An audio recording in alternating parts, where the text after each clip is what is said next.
Assalamualaikum warahmatullahi wabarakatuh dan salam sejahtera kepada semua. Untuk pengetahuan semua, kita di Pusat Asas Sistem telah mengadakan siri pengenalan dan perkongsian setiap unit di Asas Sistem. Kini tibalah giliran kami di unit fizik untuk memberikan sedikit perkongsian yang ada di dalam unit kami. Terlebih dahulu saya ingin menterjemahkan maksud tajuk yang ada di dalam poster sebelum ni. Tajuk tersebut adalah petikan daripada pinjaman daripada perkataan Perancis yang diilhamkan oleh Encik Azhar. Kita ada panel, salah seorang panel di sini. Maksud dia adalah mari belajar fizik di asas sistem. Jadi apa yang kami daripada unit fizik ingin terjemahkan pada hari ini adalah perkongsian pembelajaran dan pengajaran fizik di asas sistem. Sebelum itu saya ingin memperkenalkan panel yang ada pada hari ini, which is terdiri daripada pensyarah-pensyarah di unit fizik asas sistem. Terlebih dulu saya ingin memperkenalkan diri saya, Salihah binti Tan Shilan, selaku moderator pada hari ini. Kemudian kita ada Encik Azhar, kemudian Puan Syahidah Rahim, dan Encik Muzamil. So kami 4 orang merupakan pensyarah fizik di unit fizik asas sistem. Sebagai permulaan, kita ingin memperkenalkan kursus fizik yang ditawarkan di asas sistem. Kita ada 3 semester pengajian di asas sistem dan setiap semester akan ada subjek fizik yang akan dipelajari oleh pelajar asas sistem. Kita ada fizik 1 untuk semester 1, fizik 2 untuk semester 2, fizik 3 untuk semester 3. Untuk tahu lebih lanjut mengenai kursus fizik 1, fizik 2 dan fizik 3 yang ditawarkan di asas sistem ini, saya mempersilakan Puan Syahidah Rahim untuk memberi penjelasan yang lebih detail lagi. Silakan. Right. Assalamualaikum, salam sejahtera semua. So, adik-adik boleh tengok kami daripada unit fizik kat sini. Alright, macam yang Dr. Salihah terangkan tadi, kita ada beberapa kod bagi setiap semester. Kalau adik-adik boleh lihat kat sini ASP 1315, itu adalah fizik pada semester 1. ASP 1324 semester 2. 2 tu adalah semester, 4 adalah credit hour kat situ. And then kita juga ada ASP 1332 iaitu fizik 3 lah semester akhir. Then ini adalah introduction to ASP 1315. Dalam fizik 1 nanti, ASP 1315, adik-adik akan diperkenalkan kepada unit prinsip konsep fizik. Ini macam kita boleh cerita pasal basic lah, asas kepada pengenalan fizik itu sendiri. So then jadi adik-adik boleh gunakan konsep tu untuk aplikasi dalam kehidupan seharian. Then untuk dalam subjek ASP 1315 ni, ini antara topik-topik lah yang adik-adik akan belajar.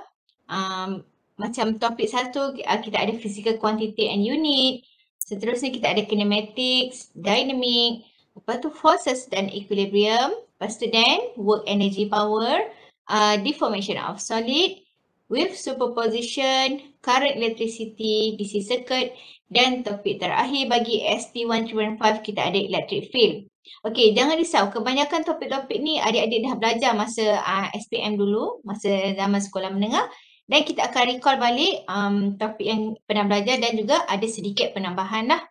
Alright, dan seterusnya, ini adalah SP1324. Ini yang adik-adik akan tengok subjek semasa semester 2. Fizik 2. Masa fizik 2 ni kita ada 7 topik yang akan di-cover. Yang antaranya adalah gerakan membulat, graviti, suhu, gas unggul, thermodinamik, medan elektrik, kapasitor, medan magnet, arus ulang-alik dan juga fizik kuantum. Dan untuk lebih lanjut, adik-adik boleh tengok kat sini lah. Ini antara topik, kita ada 7 topik semuanya yang akan di-cover. Motion in circle, gravitational field oscillation, thermodynamic ada gas capacitance, magnetic field dan alternating current, dan terakhirnya adalah quantum physics. Okay, so quantum physics ni dia antara yang baru, so kebanyakan adik-adik tak belum pernah dengar, tapi jangan risau, kami akan membimbing lah di sini. Okey, dan yang terakhir ASP1332. Okey, dalam semester terakhir kita akan belajar mengenai fizik zarah, fizik nuklear, fizik perubatan dan astronomi kosmologi. Okey, dan ini adalah yang kita akan lihatlah partikel, nuclear physics, medical physics. Okey, dalam medical physics ni adik-adik akan belajar pasal CT scan, MRI dan ada lagi lah beberapa alatan lain yang biasa digunakan dalam perubatan, dan terakhir adalah astronomy and cosmology. Okay, dalam topik terakhir ni kita akan belajar mengenai apa-apa yang melibatkan alam semesta, macam mana pembentukan gas, lepas tu interstellar dan seterusnya. Okay, itu kita akan belajar lebih lanjut. Okey, jadi untuk subjek-subjek yang terdapat di asas sistem ni, okey, inilah macam saya boleh cakap, itu saja yang saya boleh perkenalkan. Jadi mana-mana hashtag ni adik-adik boleh jumpa. Asas sistem, pilihan pertama UPU. Okey, silalah buat pilihan yang tepat dan masuklah ke asas sistem. Okey, so itu saja daripada saya. Terima kasih. Okay, terima kasih Puan Syahidah. Okay, setelah kita dah tahu kursus-kursus yang ditawarkan di unit fizik dekat asas sistem ni. Okay, so bila kita dah tahu tu, kita nak tahu pula macam mana cara penyampaian kursus tu. Okay, so basically apa yang saya boleh katakan, penyampaian kursus tu kita bahagikan kepada 3 cara penyampaian. Kita ada kuliah, kita ada tutorial dan kita ada amali. Okay, disebabkan berlakunya pandemik COVID-19 since tahun 2020 hari tu. Okay, so kita ada pertukaran mod pengajaran which is daripada fully face to face, kita tukar kepada fully online, dan kita ada juga transition kepada online hybrid lah, online plus face to face dekat situ. Okay, so untuk mengikuti lebih lanjut cara pengajaran dan pembelajaran kursus fizik yang ada di asas sistem ini, saya ingin jemput Cik Azhar untuk mengulas lebih lanjut mengenai topik ini. Okay, silakan Cik Azhar. Okay, terima kasih Dr. Sal. Assalamualaikum warahmatullahi wabarakatuh. Yang saya hormati Cik Muzammil dan juga Puan Syahidah. Dan anak-anak sekalian, so untuk seterusnya saya akan memberi sedikit penerangan lah berkenaan dengan kaedah pengajaran dan pembelajaran fizik di Pusat Asas Sistem UMT. Okey. So ya. Okey, boleh nampak okey. So saya akan memberi sedikit penjelasan secara umum lah sebab dalam keadaan sekarang ni pandemik masih berjalan, pengajaran dan pembelajaran fizik di PASTEM sebenarnya agak bertukar-tukar kadang kaedah-kaedah yang ada, dan kaedah yang digunakan di Pusat Asas Sistem untuk unit fizik adalah kita menggunakan 3 kaedah lah. Kaedah pengajaran dan pembelajaran, di mana yang pertamanya kaedah bersemuka melalui hadir ke kelas seperti biasa secara online. Ini jika sekiranya keadaan bersemuka tidak diizinkan. Kadang-kadang kalau ada pelajar ramai yang terkena COVID-19, kita terpaksa buat online lah. Ataupun kita ada kaedah yang ketiga yang merupakan kaedah hibrid, iaitu gabungan di antara bersemuka dan juga online. Okay, kita lihat lebih detail sedikitlah berkenaan 3 kaedah ini. Yang pertamanya kaedah bersemuka, dijalankan di bilik-bilik kuliah atau makmal. Bersemuka ni sama ada kita lakukan kuliah kita ataupun kelas tutorial yang mana tutorial ni merupakan kelas latihan. Pelajar diberi soalan-soalan latihan dan akan dibincangkan di dalam kelas-kelas tutorial. Dijalankan secara bersemuka jika dilakukan di bilik-bilik kuliah, ataupun kita juga ada makmal.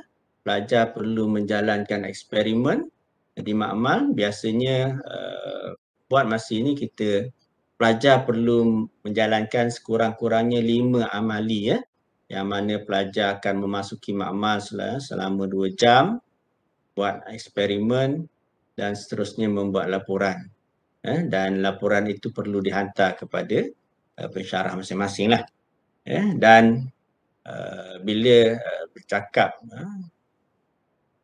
pengajaran secara bersemuka ni, maka mematuhi SOP itu adalah penting. Buat masa ini kita perlu mematuhi SOP yang telah ditetapkan oleh KKM. Mungkin SOP ni akan berubah daripada semasa ke semasa, bergantung pada keadaan semasa. Okey. Dan kaedah yang kedua, online, dijalankan secara online, sama ada pensyarah menggunakan Google Meet, Google Classroom, Webex dan sebagainya. So dalam kes online ni, pelajar perlu ada line internet lah, di rumah sekiranya berada di rumah. Dan sekiranya berada di UMT, di UMT kita ada menyediakan internet untuk pelajar. So maknanya tidak akan ada masalah sangatlah berkenaan dengan internet bila kelas-kelas dijalankan secara online. Kita pernah juga menjalankan amali secara online, di mana pelajar perlu melakukan eksperimen secara simulasi. Kalau pelajar tak dapat masuk ke makmal lah. Itu antara kaedah yang digunakan. Yang ini SOP pun kena ikut lah, tapi SOP di tempat masing-masing lah. Okey. Dan yang ketiganya adalah pembelajaran secara hibrid, merupakan gabungan di antara bersemuka dan juga online. Di mana dalam kaedah ini, sebahagian pelajar akan berada bersama pensyarah di bilik kuliah dan sebahagian lagi akan berada secara online. Ini berlaku sekiranya bilik kuliah yang disediakan tidak mencukupi ruang untuk semua pelajar hadir, ataupun mungkin sebahagian pelajar tak dapat hadir disebabkan masalah kesihatan. So kita boleh jalankan kuliah kita, tutorial kita secara hibrid. Okey, begitu juga amali ada juga dijalankan secara hibrid. Dan sama seperti bersemuka jugalah, bagi pelajar yang hadir ke bilik kuliah perlu mematuhi SOP yang telah ditetapkan oleh KKM.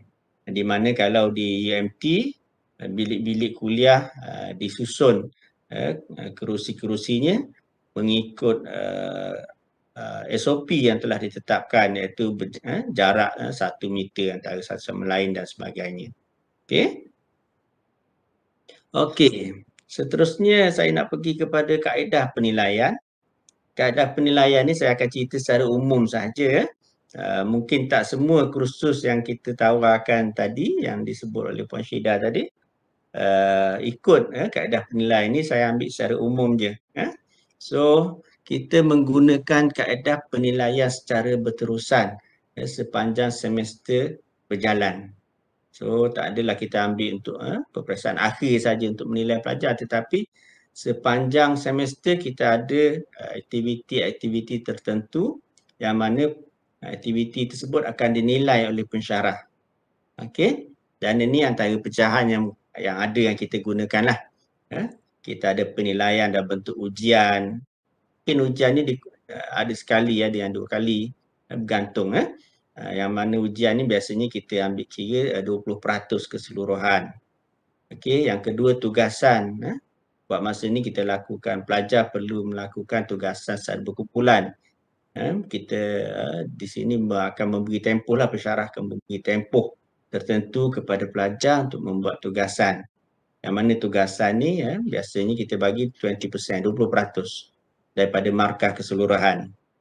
Yang ketiga amali. Amali ni seperti yang saya cerita tadi, pelajar perlu ada kemakmal, membuat amali dan seterusnya membuat laporan amali. Laporan amali ini akan dinilai oleh para pensyarah dan seterusnya akan diberi markah. Dan amali ini markah dia 10%. Manakala yang terakhir pecahan penilaian, yang terakhir adalah peperiksaan akhir. Yang mana peperiksaan akhir ni meliputi 50 markah keseluruhan. Meliputi 50 markah keseluruhan. Kadang-kadang peperiksaan akhir ni kita terbagi pada dua pula. Peperiksaan akhir dalam bentuk theoretical dan juga peperiksaan akhir dalam bentuk praktikal. Biasanya kita bagi praktikal 10%, yang theoretical 40%. So jumlah keseluruhan dia 100%. So maknanya sekiranya pelajar kurang cemerlang pada ujian, maka pelajar masih ada ruang untuk mendapat markah yang lebih baik pada tugasan-tugasan yang lain.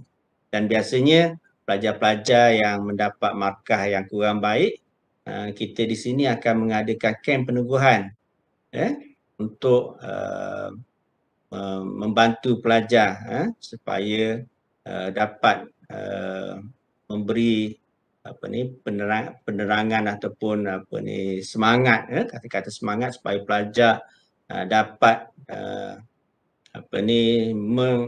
mempertingkatkan kefahaman dan juga seterusnya mendapat keputusan yang lebih baik di dalam tugasan-tugasan ataupun penilaian-penilaian yang lain. Okey. Seterusnya bentuk-bentuk tugasan. So, kalau macam ujian biasanya kita lakukan ujian bertulis lah. Pelajar perlu menjawab. Biasanya kita akan bagi soalan dalam bentuk objektif dan juga soalan struktur. Itu berkenaan dengan ujian lah. Kalau bentuk tugasan ni, setakat ni kita bagi pelajar untuk melakukan tugasan secara berkumpulan. Okey. Kalau yang sebelum-sebelum ni pelajar dalam berkumpulan akan membuat salah satu daripada tugasan yang dinyatakan di sini sama ada pelajar perlu membuat infografik. Bukan perlu buat semua, kadang pelajar perlu buat komik. Dan ada semester tertentu pelajar perlu buat video. Tak adalah kena buat tiga-tiga perkara ni buat salah satu dalam satu semester tugasan yang diberi oleh pensyarah. Dan saya ada juga sediakan di sini contoh-contoh infografik dan komik yang pernah dibuat oleh pelajar sebelum ni okey. Ini adalah merupakan infografik lah yang pelajar saya jalankan yang buat sebelum ni, yang mana biasanya topik-topik untuk assignment, untuk tugasan ini adalah topik-topik yang diambil daripada semester berkenaan. Katakan semester berkenaan ada topik termodinamik. So pelajar boleh menggunakan topik tersebut untuk membuat infografik. Kadang-kadang ada pensyarah yang tetapkan topik-topik yang perlu pelajar pilih untuk membuat tugasan. Okey.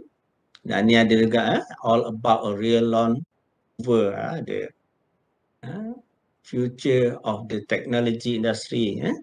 Ini merupakan contoh-contoh lah infografik yang pernah dibuat oleh pelajar lah sebelum ini. Okey. Dan selain daripada infografik, saya ada contoh juga untuk untuk komik.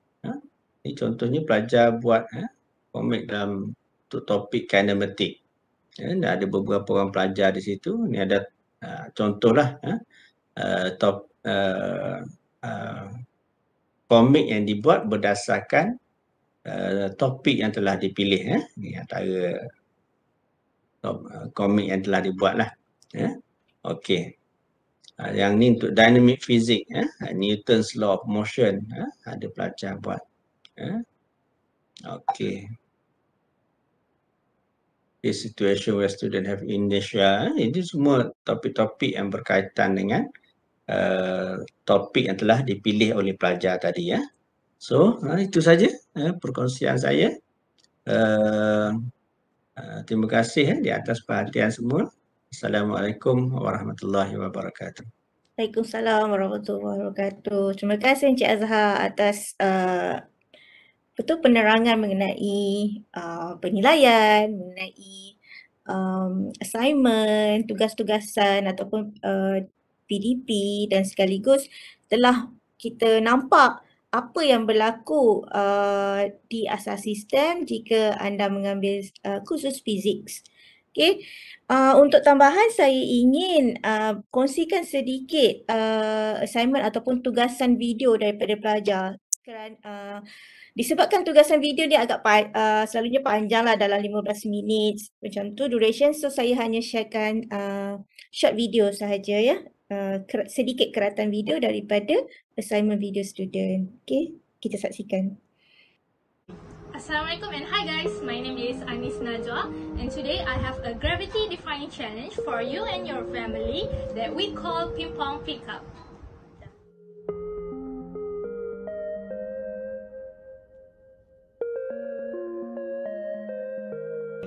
So first thing first, let's prepare the things that we need to do this challenge.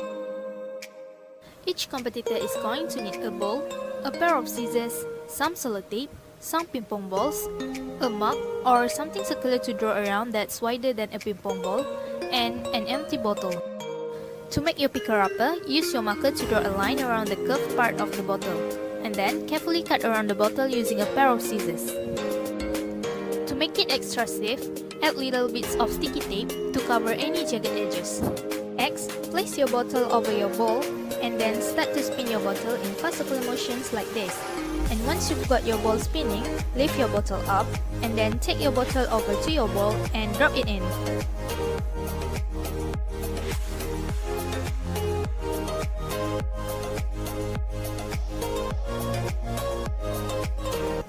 When we spin a ball inside a container, it wants to fly out. It pushes up against the wall of the container and the wall pushes back. It's this push that makes the ball go around in a circle. The faster we make it go, the bigger the force. But to lift it up, we need to overcome gravity. So, we need an upward push. That's why our curved surface works. It pushes in this direction along the diagonal, which is equivalent to a force this big sideways and this big upwards. And if we spin the ball quickly enough, the upward part becomes big enough to balance gravity.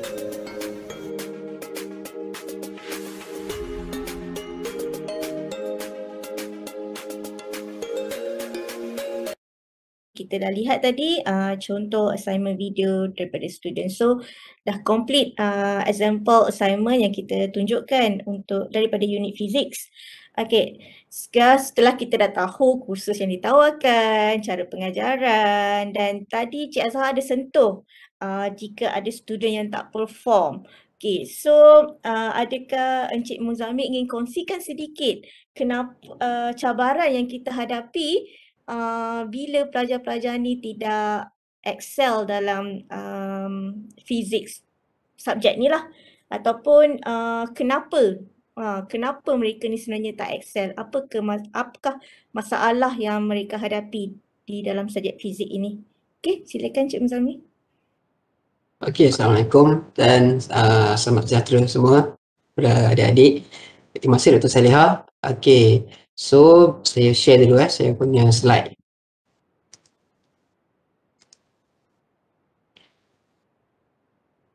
Okey, so dekat sini saya tunjukkan contoh lah antara common mistake yang biasa dilakukan oleh para pelajar. Kebiasaannya pelajar-pelajar kita, okey, yang saya percayalah adik-adik dari segi kaedah pengiraan memang tak ada masalah because dia hanyalah matematik. Tapi fizik ni dia menyebabkan kita kena letakkan unit yang betul, okey, ataupun mengikut kuantiti yang kita kira lah. Jadi kebiasaannya pelajar ni dia tersalah meletakkan unit yang betul kepada kuantiti yang dia kira. So ini ada contohnya lah contoh bila mana unit dan juga kuantiti yang salah lah.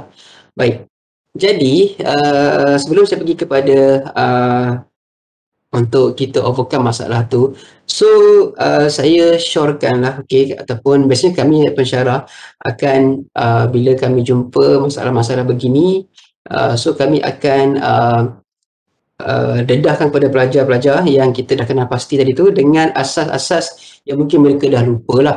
Okay, so ni antaranya lah yang kami akan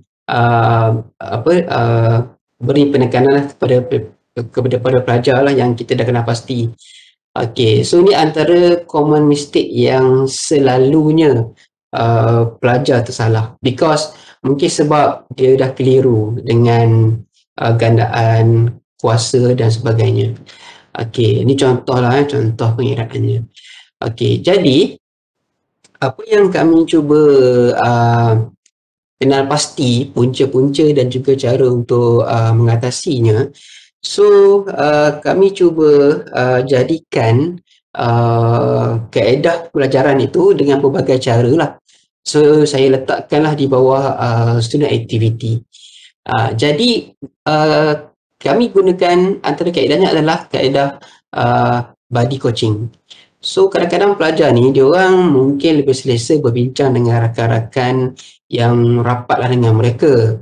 Jadi kami akan kenal pasti pelajar yang cemerlang dalam ujian, and then kami kenal pasti pelajar-pelajar yang lemah, and then kita akan groupkan dia dan kita letakkan seorang pelajar yang cemerlang tadi lah sebagai dia orang punya coach. So dia orang akan menjalankan aktiviti perbincangan dia orang ni mengikut masa yang dia orang tentukan.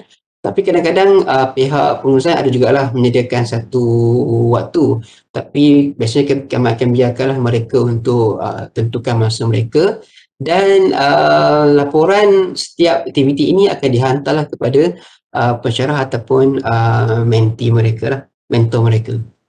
Okay, so ni antara gambar aktiviti lah yang dilakukan oleh pelajar, dan mereka kadang-kadang berbincang di kafe, di library, okay. And then di pihak pengurusan juga, kami juga ada menjalankan satu program peneguhan akademik secara berpusat lah, di mana kita akan kumpulkan, okay, pertama kita kena pasti dulu para pelajar yang ada masalah dari segi pencapaian akademik peringkat awal. Okay, so kita kumpulkan mereka, and then kita akan pilih satu hari, okay, untuk kita buat satu program peneguhan secara berpusat. So ini antara aktivitinya lah.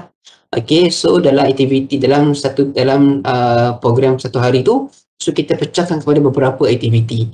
So antara aktivitinya adalah kita buat satu konsep grouping.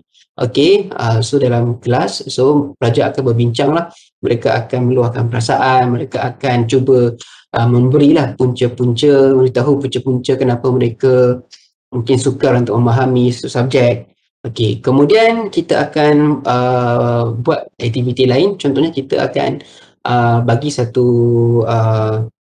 soalan ataupun satu tugasan secara berkumpulan, maka mereka akan membentangkan dia orang punya dapatan di depan rakan-rakan mereka. So dekat sini kita tak kisah pun salah ataupun betul, yang penting kita nak tengok pelajar itu dia dapat tak menyelesaikan masalah.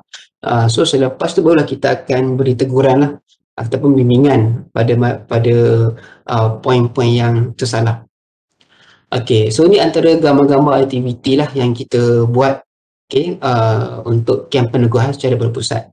Okay, kadang-kadang kita bagi juga satu aktiviti berbentuk macam permainan, tetapi dia adalah satu latihan untuk mengasah pelajar itu menyelesaikan masalah. Contoh macam gambar bawah ni lah, okay, kita cuba bagi aktiviti untuk menyelamatkan telur ayam bila pecah. Okay, so kita gunakanlah straw. So pelajar akan berfikirlah bagaimana untuk menyediakan satu keadaan yang boleh selamatkan telur ayam bila pecah, dan dia akan gunakanlah konsep itu dalam sesi pembelajaran mereka dalam kelas. Okey, kemudian untuk menambahkan lagi semangat para pelajar ni, okay, so kita juga dedahkan dia orang lah dengan beberapa aktiviti lain yang boleh memberikan mereka semangat, keyakinan diri. Okay, so dia orang bila dah semangat, dah ada semangat, dah self confident, so dia orang akan dapat belajar dengan lebih tenang lah. So antara aktiviti yang kita dedahkan pada pelajar adalah aktiviti robotik antaranya lah. Okay, so aktiviti ini selain daripada pelajar dapat mengasah bakat baru ataupun skill baru, mereka juga akan dapat mengaplikasikan pengetahuan saintifik mereka lah, seperti fizik, seperti matematik, okay, untuk mengira, okay, untuk membuat aktiviti robotik ni. Okay, kemudian bila dah siap, okay, mereka akan buatlah eksperimen ataupun simple aktiviti menggunakan robotik yang dah dibuat. Ni antara aktivitinya lah. Okay. Alright. Kemudian selain daripada aktiviti robotik, kita juga mendedahkan pelajar, okay, dengan pelbagai pertandingan sama ada di peringkat kebangsaan, okay, ataupun peringkat antarabangsa.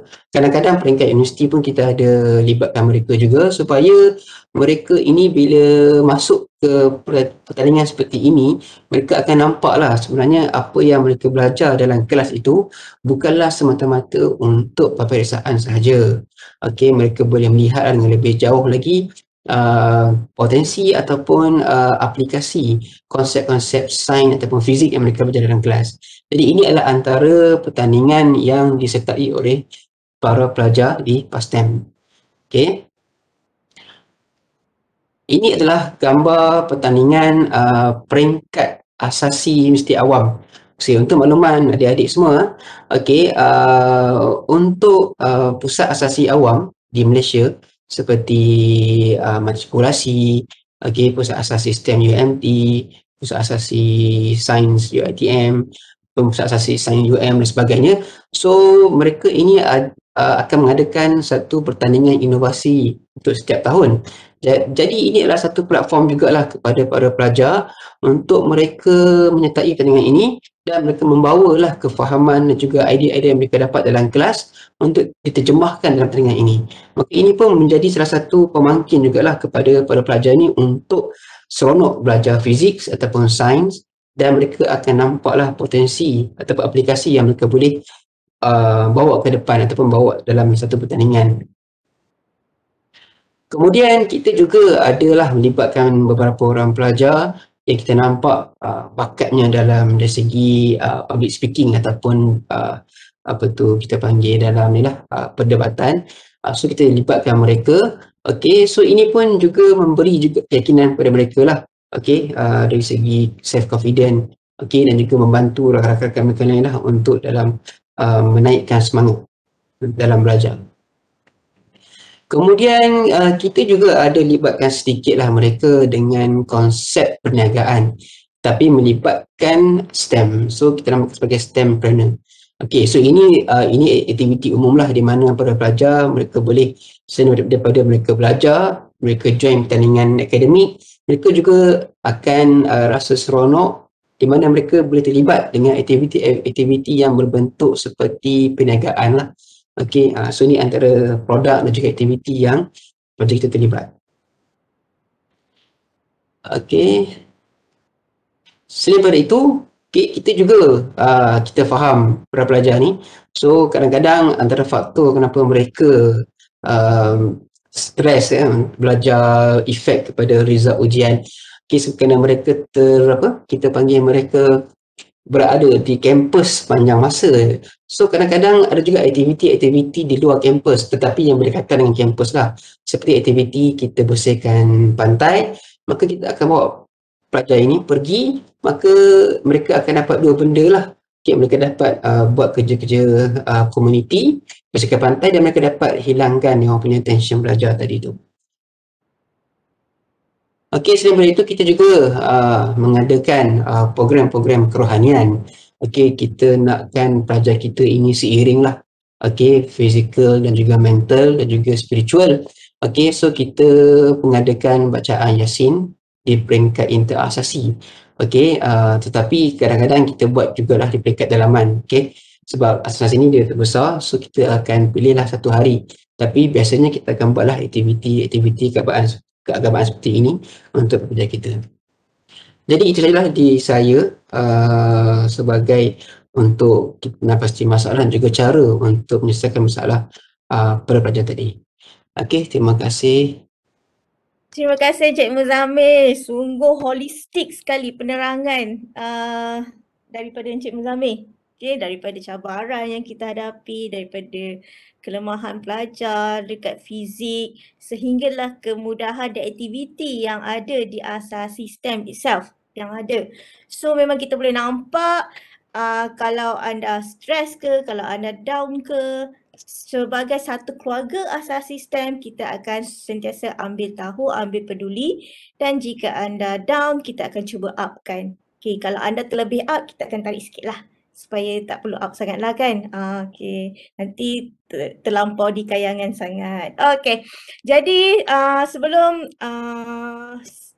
kita mengakhiri lah, sebab kita dah habis dah semua topik yang kita cuba nak sampaikan di sini. Okay, jadi saya ingin menjemputlah kepada panel-panel kita untuk memberi sedikit kata penutup ataupun nasihat ataupun ada kata-kata semangat kepada pelajar-pelajar di luar sana.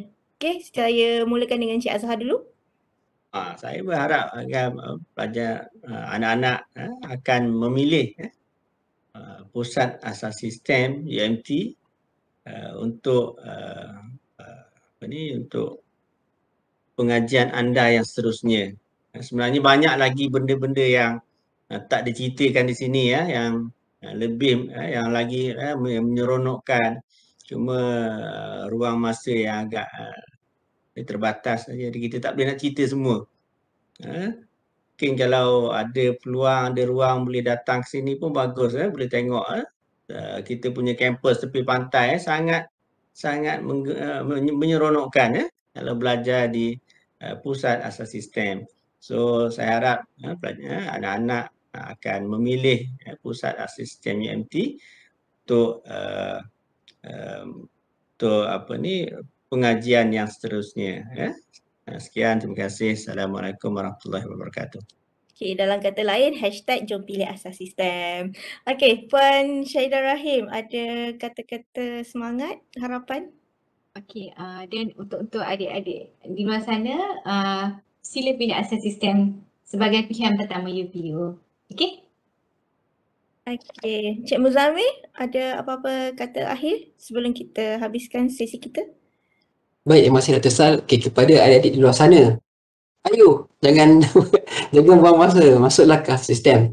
So kita akan sama-sama menyelami dan mendalami fizik ini dan kita melihat keindahan fizik ni dari segi akademik dan juga di luar akademik. Ayo semua, mari. Terima kasih. Okay, akhirnya sebelum saya menutup kita punya sesi daripada unit fizik ini, saya ingin mengucapkan ataupun memberi sedikit harapan kepada adik-adik semua ataupun kepada pelajar di luar sana supaya jangan give up untuk belajar fizik. Jangan rasa fizik itu susah. Jika awak letak, tak semestinya fizik lah, subjek lain pun sama. Jika awak letak mindset awak susah, subjek ini susah, so automatik benda yang senang pun akan jadi susah. Jadi awak kena develop positive mindset, which is everything is easy and learn how to make the things easy. Okay, itu yang awak perlu tahu. Okay, itu yang awak perlu belajar. Okay, so akhir kata daripada kami, come and learn physics. Okay, sebelum saya mengakhiri slot pada hari ini, saya ingin share kita punya video syarat kemasukan ke pusat asas sistem. Akhir kata, terimalah pusat asas sistem sebagai foundation study anda dan untuk melayakkan anda ke program degree di UMT. Okay, akhir kata, Assalamualaikum warahmatullahi wabarakatuh.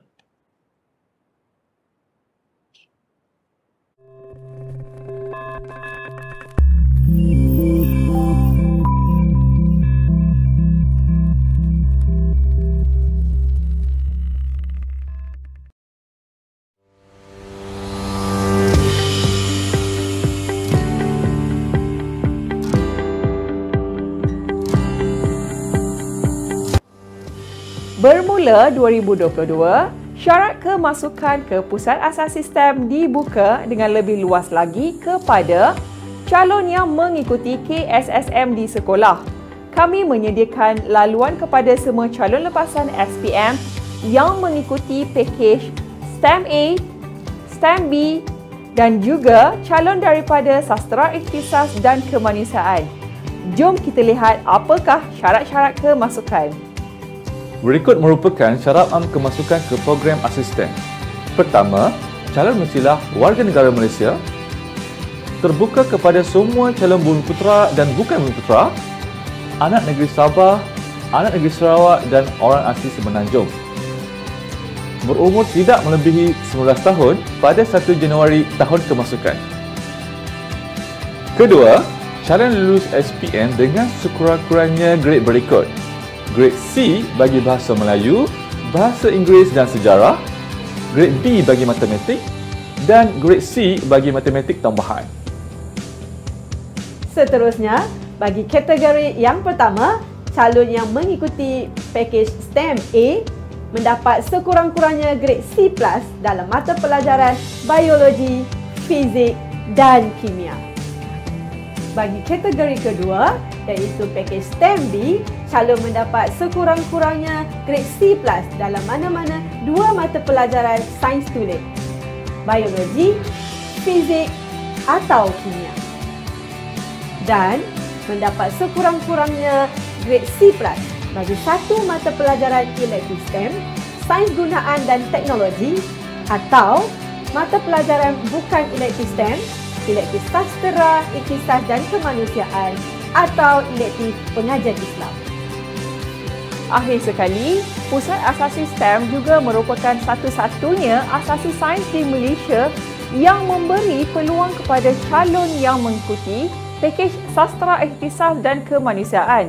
Syarat-syaratnya adalah calon mendapat grade A dalam mata pelajaran sains atau sains tambahan dan mendapat sekurang-kurangnya grade C+ bagi satu mata pelajaran elektif STEM sains gunaan dan teknologi atau elektif bukan STEM, elektif sastera ikhtisas dan kemanusiaan atau elektif pengajian Islam.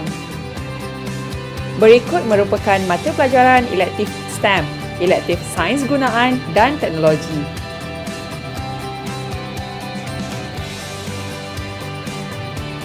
Manakala bagi elektif bukan STEM, berikut merupakan mata pelajaran bagi elektif sastera ikhtisas dan kemanusiaan dan elektif pengajian Islam. Seiring menuju pembangunan negara, Universiti Malaysia Terengganu mengorak langkah menjadikan program asas sistem bagi memenuhi dan menyahut seruan kerajaan untuk menambah bilangan pelajar dalam aliran STEM. Jom sertai UMT.